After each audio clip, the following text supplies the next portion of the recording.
Hello everyone, कैसे आप सब लोग। आशा करते सब लोग बहुत ही बढ़िया है। तो अभी हाल ही में एक लेटेस्ट अपडेट है हरियाणा एडीए एग्जामिनेशंस की। यहाँ पर यह है जो नोटिफिकेशन, जैसे ये नोटिफिकेशन आता है उसके बाद से ही यहाँ पर इस एग्ज़ाम को लेके काफ़ी सारी चीज़ें जो है होने लग गई थी, क्योंकि यहाँ पर सीधा सीधा जो प्रीलिम्स का सिलेबस है वही चेंज हो गया था।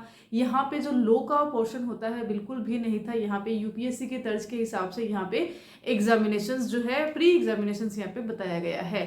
अब जैसे ही यहाँ पर ये सारी चीज़ें होती है उसके बाद में चीज़ें बहुत सारी हो जाती है, क्योंकि लो स्टूडेंट्स हैं और आप एक लो स्टूडेंट को और एक बाकी अदर जो प्रशासनिक जो तैयारियां करते हैं, एडमिनिस्ट्रेटिव की तैयारियां करते हैं, उन स्टूडेंट्स में थोड़ा अंतर होता ही है। हाँ, ऐसा नहीं है कि प्रीलिम्स में या लो प्रीलिम्स, लो के साथ प्रीलिम्स आप दे सकते हैं, लो के साथ आप जीके दे सकते हैं प्रीलिम्स में, बट खाली यही एक पोर्शन रखना और लो के स्टूडेंट को लो तक नहीं दिखाना, तो ये थोड़ा सा यहाँ पर एक इशू का कारण बना था। यहाँ के कैंडिडेट्स जिन्होंने कि यहाँ पर एप्लीकेशन फॉर्म फिल किया है, या जो यहाँ की एप्लीकेशन फॉर्म फिल करने के लिए काफ़ी टाइम से तैयारियां कर रहे, प्रिपरेशन कर रहे थे। एक स्टूडेंट है जो 5 साल 3 साल लो की तैयारी करता है, अपनी ग्रेजुएशन कंप्लीट करते हैं, उसके बाद में वो जब एग्जामिनेशंस के लिए जाते हैं तब उनको पता चलता है कि जिस एग्जाम के लिए वो जा रहे हैं वहाँ पर आपको लो के सब्जेक्ट बहुत कम मिलेंगे। हाँ, यहाँ पे मेंस एग्जामिनेशंस में आपको लो मिलेगा, बट क्योंकि प्रीलिम्स में तो पोर्शन जो है उसका कम था। दूसरा काफ़ी सारे और ये था कि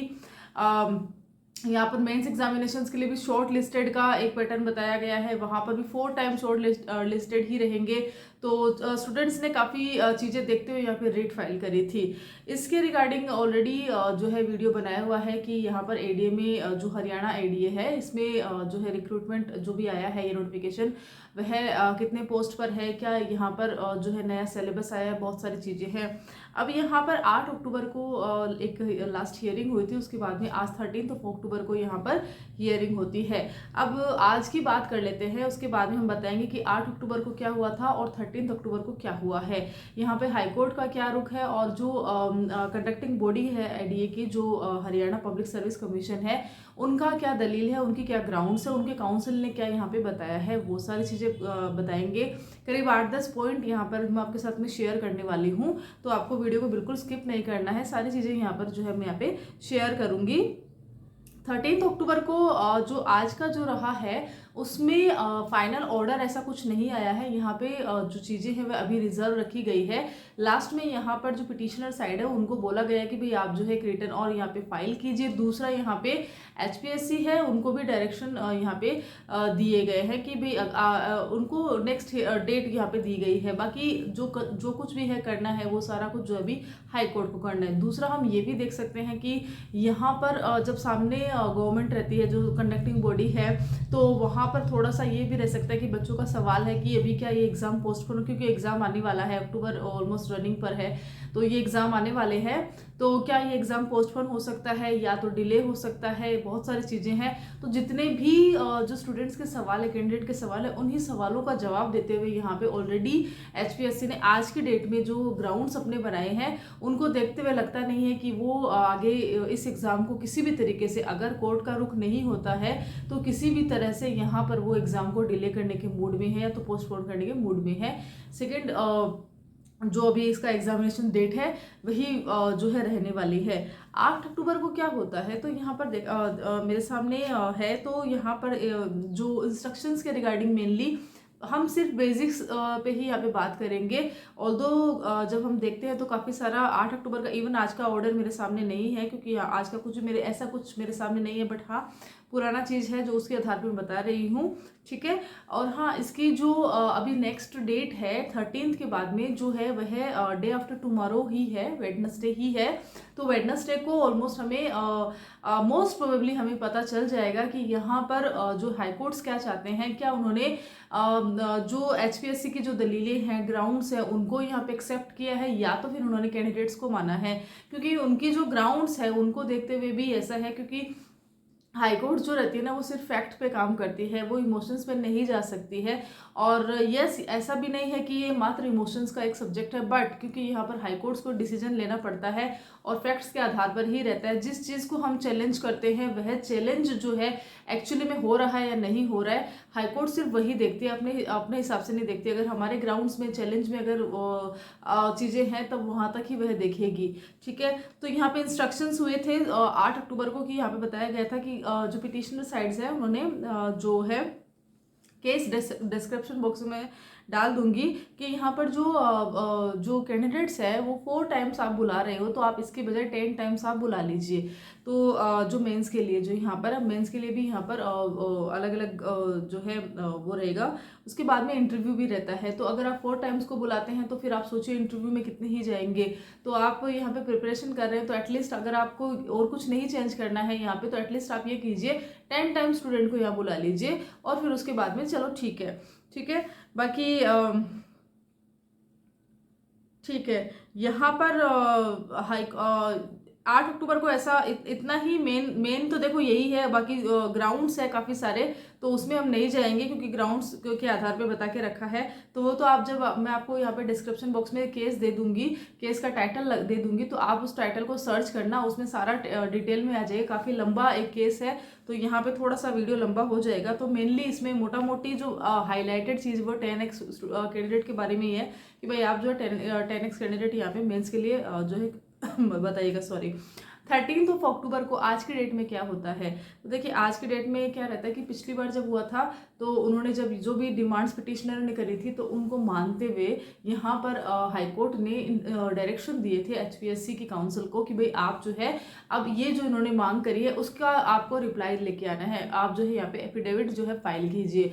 आज जो है एफिडेविट फाइल हुआ था। ठीक है, जो अथॉरिटी है कंडक्टिंग बॉडी इस एग्जामिनेशंस की, वहाँ के काउंसलर है, काउंसिल ने उन्होंने यहाँ पे एफिडेविट फाइल किया है। उस एफिडेविट फाइल में उन्होंने कुछ पॉइंट्स है जो मैं आपके साथ में शेयर करती हूँ। तो उन्होंने बहुत बारीकी से उन्होंने अपने ग्राउंड्स बनाए हैं। उन्होंने लिखा है सिंपली कि यहाँ पर इंक्रीज का अगर बात करते हैं तो यहाँ पे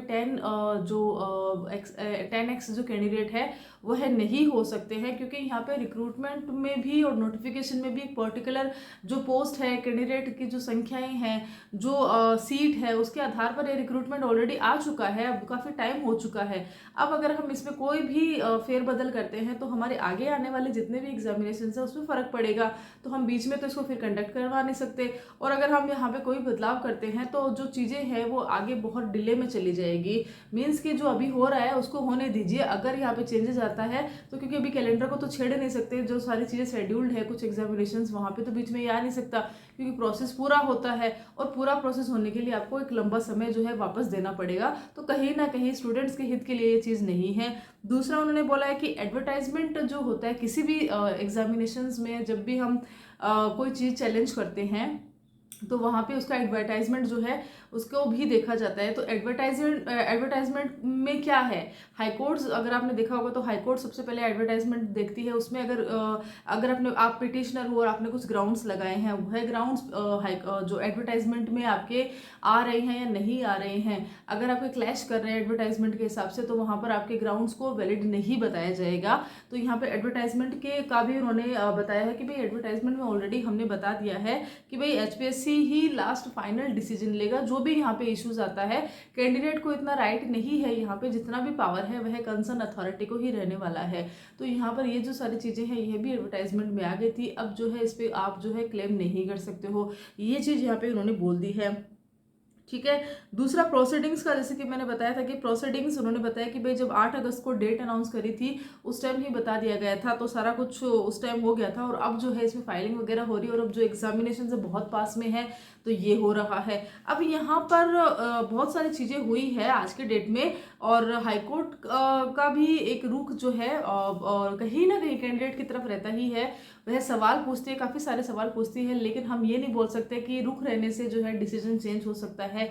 हो सकता है एचपीएससी के खिलाफ ये आ जाए, हो सकता है कि यहाँ पे जो है प्रीलिम्स का सिलेबस चेंज हो जाए, हो सकता है एग्जामिनेशन जो है डिले में चले जाए, पोस्टपोन हो जाए, या तो प्रोसीडिंग्स अलग हो जाए, या तो 10x के लिए डायरेक्शन आ जाए, कुछ भी हो सकता है। या तो फिर ये भी हो सकता है जो HPSC हाल फिलहाल बोल रही है कि एक रिक्रूटमेंट बॉडी वो है और यहाँ पे पूरा एक जो प्रोसेस होता है कि गवर्नमेंट की जो ये रहती है तो कहीं ना कहीं पूरा एक प्रोसेस में रहता है, तो इस एग्जाम की वजह से बाकी एग्जामिनेशंस में सीधा फर्क ना आए। दूसरा हाईकोर्ट ने ये भी बोला है, क्योंकि यहाँ पर जो नेक्स्ट ग्राउंड में बता रही हूँ जो HPSC ने लिया है वह ये है कि यहाँ पर UPSC की तर्ज पे वो एग्जामिनेशंस चाहते हैं, क्योंकि यहाँ पर वो बोलते हैं HPSC की भी अगर UPSC की तर्ज पे इस तरह से एग्जाम होगा कि यहाँ पे GK GS स्क्रीनिंग ये सब रहते हैं, तो यहाँ पे एक अच्छे कैंडिडेट को हम निकाल सकते हैं और हम वहाँ पे शॉर्टलिस्ट करेंगे। शॉर्टलिस्ट के बाद में यहाँ पे mains examination and then interview होगा। तो यहाँ पर क्या रहता है ना कि जब लास्ट फाइनल जो कैंडिडेट होता है बहुत ज़्यादा बोलते हैं ना कि हम एक मेरिट के आधार पर कैंडिडेट को यहाँ पे सेलेक्ट करने वाले हैं। तो यहाँ पर ये भी है कि हाईकोर्ट का भी एक सवाल आया था यहाँ पे सीधा सीधा कि भाई अगर आपने यही करना है तो आपको इक्वल जैसी क्या बात रहती है। एक आप देखिए RJS और RAS में अंतर नहीं होता है क्या? आप एक तो जुडिशरी की तैयारी कर रहे हैं और एक जो है आप एडमिनिस्ट्रेटिव की तैयारी कर रहे हैं। ऑल्दो ये सारी चीज़ें प्रैक्टिकली एक ग्राउंड में काम आती है, लेकिन क्योंकि आपकी पढ़ाई इक्विवेलेंट नहीं है, आपको एक पर्टिकुलर एक वेटेज के हिसाब से यहाँ पढ़ाई करनी पड़ती है, और अगर आप एक लो स्टूडेंट हो तो आपका वेटेज लो ही रहता है। तो उस हिसाब से यहाँ पे बता रखा है। बाकी अदर जुडिशरीज अदर भी जुडिशरी है, अदर भी जगह पे है, वहाँ पर वेटेज के हिसाब से भी होता है, वहाँ पे GK GS भी होता है, अदर चीज़ें भी होती है, बट लो का भी बराबर वेटेज वहाँ पे होता है, जो कि यहाँ पर मिसिंग है। तो ये जो एक चीज़ है यहाँ पे हाईकोर्ट ने देखी है और सवाल पूछा भी है, ठीक है। और बाकी यहाँ पर हाईकोर्ट ने वीडियो ज़्यादा लंबा ना हो जाए इसलिए मैं फटाफट से बना देती हूँ कि हाईकोर्ट ने यह बोला है कि भाई आप जो एक काम कीजिए, फिर आप जो है प्रीलिम्स का जो इशू आ रहा है आप एक काम कीजिए, पहले आप मेंस एग्जामिनेशन ले लीजिए, क्योंकि लो स्टूडेंट्स है तो अब नॉर्मल है ना कि वो लो में अच्छा करेंगे, अब वहाँ पर आप उनको शॉर्ट लिस्ट कर लीजिए। तो यहाँ पर HPSC क्योंकि पहले के सवाल थे तो यहाँ पर मैं जो भी यहाँ पे ग्राउंड्स बता रही हूँ वो एक वो रिप्लाई है, क्योंकि यहाँ जो पहले पूछ लिए गए थे उनका रिप्लाई मैं यहाँ बता रही हूँ। तो उन्होंने बोला कि भाई कम से कम तो 27 से 28,000 या 30,000 के आसपास यहाँ पे जो है एप्लीकेशन फॉर्म आ चुके हैं। अब यहाँ पर अगर हम लोग प्रोसेस को थोड़ा चेंज करेंगे तो यहाँ पर होगा क्या कि भाई पहले अगर मेंस का होता है, पहले हम अगर लो का यहाँ पे ले लेते हैं तो यहाँ पे शॉर्ट लिस्टिंग नहीं हो पाएगी। कैसे हम यहाँ पर क्योंकि सब्जेक्टिव रहता है और ऑब्जेक्टिव रहता है, उसमें काफ़ी अंतर होता है। तो यहाँ पे सब्जेक्टिव रहता है, वहाँ पे कॉपियाँ चेक होती है और ये जो है महीनों ले सकती है और प्रोसेस जो है पूरा का पूरा गड़बड़ाया जाएगा, तो ये तो पॉसिबल ही नहीं है। दूसरा यहाँ पर उन्होंने ये चीज़ कर दिया कि भाई शॉर्टलिस्ट कैंडिडेट इसमें से कैसे निकालेंगे फिर हम लोग, ये तो फिर पूरा हमारा एडवर्टाइजमेंट का ही कोई उद्देश्य ही नहीं रह जाता है, ये चीज़ बता दी है, ठीक है। तो टोटली कहने का मतलब है कि यहाँ पर HPSC पूरे मूड में है कि वह कुछ भी हो जाए, लेकिन यहाँ पर उनको कैंडिडेट की बात में आना ही नहीं है। कैंडिडेट उनको एनरोल यहाँ पे कर ही नहीं सकता है, और कैंडिडेट अगर अपने राइट के लिए यहाँ पे हाईकोर्ट का रुख अपनाया है तो यहाँ पर हाईकोर्ट को भी उन्होंने पूरा ये चीज़ बता दिया गया है कि भाई कंडक्टिंग बॉडी HPSC है, HPSC का फाइनल डिसीजन होगा, और जो एडवर्टाइजमेंट में है वह क्लेम यहाँ पर पिटिशनर ने किया नहीं है, एडवर्टाइजमेंट में जो है वही फाइनल भी होगा। तो अपनी तरह से उन्होंने यहाँ पर ये जो चीज़ें हैं वह बता दी है, ठीक है। तो मोटा मोटी उन्होंने ये जो सारी चीज़ें हैं वह कर दी गई है। अब आगे क्या होगा तो देखिए, अब आगे जो है कुछ चीज़ें ऐसे हो सकती है कि डे आफ्टर टुमारो यहाँ पर इसके बारे में जजमेंट जो है आ ही जाएगा। लगभग ये फाइनल डिसीजन होगा, क्योंकि अब एग्जामिनेशंस में ज़्यादा समय नहीं है, दिवाली का एक टाइम आने वाला है और उसके बाद में ज़्यादा समय नहीं बचने वाला है। तो कहीं ना कहीं बच्चों को रहता है कि भाई आखिर पढ़े तो क्या पढ़े। दूसरा ये भी रहता है कि क्या हमें इस एग्ज़ाम की तैयारी करते रहना चाहिए, क्या ये एग्ज़ाम जो है होगा, क्या पोस्टपोन हो सकता है, बहुत सारी चीज़ें हैं। तो देखिए मेंस का तो आपका है ही, वो तो आपका पोर्शन है। हाँ, यहाँ पर आप जो है अपना जो भी प्रीलिम्स का सिलेबस है उसकी तैयारी आप साथ साथ करते रहिए, क्योंकि ज़्यादा दिन है नहीं, तो ऐसा भी नहीं हम बोल सकते कि भाई एकदम से चीज़ें चेंज हो जाएगी। तो अगर आप मूड में हैं यहाँ पर एग्जामिनेशन देने की, अगर आप चाहते हैं यहाँ की हरियाणा ADA के अंतर्गत आप जो है यहाँ पर सेलेक्टेड कैंडिडेट में अपना नाम लेकर आए यहाँ पे, तो यहाँ की सीट एक जो है आपके नाम हो, तो आपको अभी हर चीज़ को साइड में रखते हुए सिर्फ और सिर्फ अपनी पढ़ाई पे फोकस करना है और जो भी सिलेबस है उसको आपको पढ़ना है। हाँ, यहाँ पे लो का थोड़ा रहेगा, बट जो भी है पढ़ना तो है ही, तो कुछ नहीं कर सकते। हमारे जो साइड में रहता है, हमारे जो बस में रहता है, कैंडिडेट के जो बस में रहता है वह इतना ही रहता है। बाकी कंडक्टिंग बॉडी पर्टिकुलर रहती है, उसके बस में रहता है, और हम हमारी अपील कर सकते हैं हमारे अपीलेट कोर्ट में। उतना ही हम कर सकते हैं। बाकी डिसीजन हम नहीं ले सकते हैं, हम सिर्फ डिसीजन का स्वागत कर सकते हैं। जो भी डिसीजन होता है पूरा देख के, सोच के, समझ के, एवेलेट करके ही आता है। सो हम तो ये चाहेंगे कि जो है कैंडिडेट के पक्ष में फैसला हो। बाकी देखते हैं जो भी होता है। और हाँ, बुधवार को जैसे ये जजमेंट आता है मैं आपके सामने एज सुन एज पॉसिबल इसके बारे जो है वीडियो लेकर आऊँगी।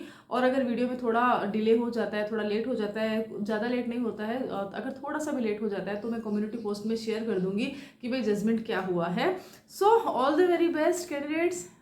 अगर आपको मेरे वीडियोस अच्छे लग रहे हैं तो आप वीडियोस को लाइक कर सकते हैं। चैनल पे पहली बार आए हैं तो चैनल को सब्सक्राइब भी कर सकते हैं। Thank you so much.